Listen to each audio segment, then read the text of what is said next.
Hello students, welcome back to my channel Shiksha competition. और हम यहाँ पर पढ़ रहे हैं हिंदी साहित्य के आदिकाल के मुख्य ग्रंथ, साहित्य के प्रमुख ग्रंथ। ये सभी हम पिछले क्लासेस में देख चुके हैं और आशा करती हूँ कि वो सभी वीडियोस आपके लिए बहुत ही यूज़फुल रहेंगी। जो भी किसी भी हिंदी साहित्य का एग्ज़ाम देते हैं, जो टीजीटी, पीजीटी, यूजीसी नेट या किसी अदर टेट की तैयारी कर रहे हैं, तो उनके लिए वीडियोस बहुत ही हेल्पफुल रहने वाले हैं। यहाँ पर क्या है कि जो भी हमारी मूल पुस्तकें होती हैं, हिंदी साहित्य का इतिहास मेनली अगर देखा जाए तो आचार्य रामचंद्र शुक्ल जी की, उनसे ये शॉर्ट नोट मैंने बना रखे हैं और वही मैं आपको प्रोवाइड कर रही हूँ। तो इसीलिए आशा करती हूँ कि आपके लिए बहुत ही हेल्पफुल रहेंगे, आप ज़रूर देखें इनको। तो चलिए हम आज की वीडियो शुरू करते हैं। हम आज पढ़ेंगे भक्ति काल के सूफी कवि एवं उनकी रचनाएं। देखिए, सबसे यहाँ पे पहले कौन सी रचना है?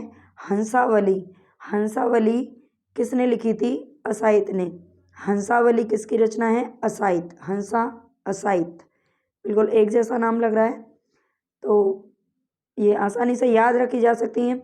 देखो, वैसे तो शॉर्ट ट्रिक क्या है कि नहीं काम आती है, हमें ज़्यादा से ज़्यादा रिवीजन करना पड़ता है, तभी हमें कोई चीज़ याद होती है। बार बार रिवीजन करना पड़ता है, चाहे आप कोई भी सब्जेक्ट पढ़ें, लेकिन बार बार उसका रिवीजन करें, ये सबसे इम्पोर्टेंट होता है अगर आप किसी भी एग्ज़ाम की तैयारी कर रहे हैं। लेकिन फिर भी क्या होता है कि जब हम थोड़ा सा कोई ट्रिक लगा लेते हैं किसी शब्द को याद करने में, किसी क्वेश्चन को याद करने में, तो वो हमें काफ़ी लंबे समय तक याद रह जाता है और हमारे मन में जब एग्ज़ाम में कन्फ्यूजन होता है तो कन्फ्यूजन क्रिएट नहीं होता। तो इसीलिए थोड़ा बहुत आप ट्रिक से याद किया करें, अच्छा होता है। मुझे भी ट्रिक से बहुत जल्दी याद हो जाता था, जब स्टार्टिंग में याद नहीं रहती थी चीज़ें। तो इसीलिए देखते हैं यहाँ पे हंसावली, असाइत और माधवानल काम कंदला। इसमें लाला आ रहा है तो इसमें भी आलम है ना, ये बहुत मतलब बड़ी आसानी से याद रख सकते हैं। माधवानल काम कंदला, ये आलम कवि की रचना है। लखन सेन पद्मावती की कथा, ये किसने लिखी थी? दामोदर कवि ने लिखी थी। लखन सेन पद्मावती की कथा दामोदर कवि की रचना है। छिताई वार्ता, ये नारायण दास जी ने लिखी है। छिताई वार्ता यानी कि वार्ता क्या है? एक संस्कृत का शब्द है। वार्ता कौन करते हैं? तो नारायण जी, ठीक है, नारायण दास। नेक्स्ट देखिए यहाँ पे चंदायन। चंदायन किसकी रचना है? तो चंदायन मुल्ला दाऊद ने लिखी है। चंदायन किसकी रचना है? मुल्ला दाऊद की रचना है। ज्ञानदीप शेख नवी की रचना है। यूसुफ जुलेखा शेख निसार की रचना है। यूसुफ जुलेखा, ये शेख निसार की रचना है। सत्यवती कथा किसने लिखी है? सत्य ईश्वर, यानी कि क्या है? ईश्वर ही सत्य है और कुछ भी सत्य नहीं है। तो सत्यवती कथा कौन लिखेगा? ईश्वर दास जी। हंस जवाहिर, ये किसकी रचना है? कासिम शाह। हंस जवाहिर कासिम शाह की रचना है। नेक्स्ट देखते हैं यहाँ पे मधुमालती। मधुमालती किसकी रचना है? तो ये मंझन कवि की रचना है। मधुमालती, म यहाँ पे क्या आ रहा है? म आ रहा है, यहाँ पे भी म आ रहा है, तो मंझन कवि की रचना है मधुमालती। मृगावती, ये कुतुबन की रचना है। मृगावती, कुतुबन, ठीक है। चिंतावली उस्मान कवि की रचना है।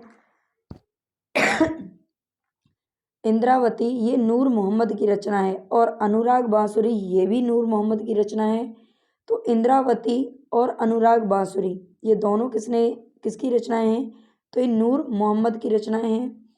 नेक्स्ट देखिए अखरावट, ये मलिक मोहम्मद जायसी की। वैसे तो मैं कोशिश करूँगी कि जो हमारे प्रमुख जो कवि हैं, जिनसे ज़्यादातर क्वेश्चन पूछे जाते हैं, उनका मैं अलग एक शॉर्ट वीडियो डाल दूँ, लेकिन फिर भी इसमें ये आए हैं सूफी में, तो देख लेते हैं यहाँ पर। अखरावट, पद्मावत, आखिरी कलाम और कानावत मसलनामा, ये सारी किसकी रचनाएं हैं? तो ये सारी की सारी एक ही कवि की रचनाएं हैं और वो है जायसी जी, ठीक है। ये आप ध्यान रखेंगे। अखरावट, पद्मावत, आखिरी कलाम, कानावत और मसलनामा, ये सारी किसकी रचनाएं हैं? मलिक मोहम्मद जायसी की रचनाएं हैं। तो ये सभी आप आसानी से याद रख सकते हैं। तो आई होप ये वीडियो आपके लिए यूज़फुल रहेगी। बहुत ही सभी मेरी जो वीडियोज़ हैं वो शॉर्ट नोट में हैं और मोस्टली यहाँ से क्वेश्चन बनते हैं। थोड़ा बहुत क्वेश्चन का क्या है कि पैटर्न चेंज हो रहा है, लेकिन क्वेश्चन जो सिलेबस है, सिलेबस तो यही रहता है। इसमें क्या है कि थोड़ा बहुत क्वेश्चन की जो लैंग्वेज है उसको टफ बना दिया जाता है। कभी मैचिंग में दे देते हैं, कभी नहीं में पूछ लेते हैं, लेकिन क्वेश्चन ज़्यादातर सब यहीं से होते हैं। तो आप इनका अगर अच्छे से रिवीजन करेंगे तो 60-70% तो आसानी से कोई भी एग्ज़ाम निकाल ले जाएंगे। बाकी थोड़ा सा क्या है, एक्स्ट्रा एफर्ट करना पड़ता है। तो चलिए आज की वीडियो हम यही समाप्त करते हैं और सभी से रिक्वेस्ट करती हूँ कि आप ज़्यादा से ज़्यादा चैनल को लाइक करें, सब्सक्राइब करें और शेयर करें, सपोर्ट करें। यही मैं आपसे उम्मीद करती हूँ।